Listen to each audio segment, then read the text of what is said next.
ngayon, dahil gusto ko nga sana guys na mag-almusal bukas ng binutong na tinatawag sa amin sa Bicol.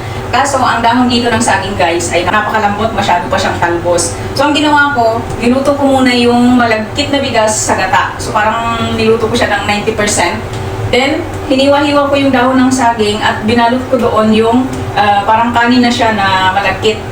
Tapos, ginawa ko, after kong ibalot, i-steam ko na lang siya para maglasa yung dahon ng saging. Kasi gusto ko yun guys, yung kakanin pagka, yung lasang dahon ng saging.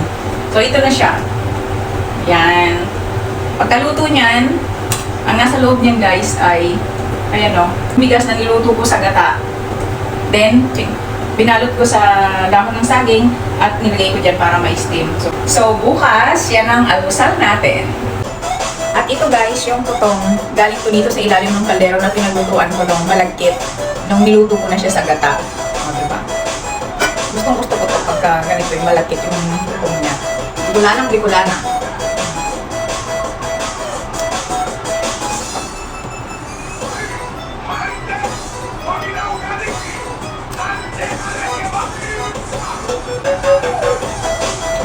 Ito na nga po, breakfast time na.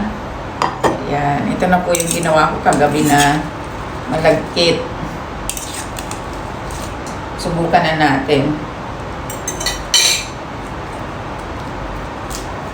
Ayan o.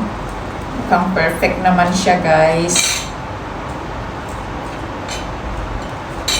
Ayan. At syempre, meron tayo ditong black coffee.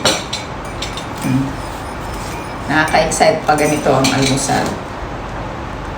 Tikman na natin guys.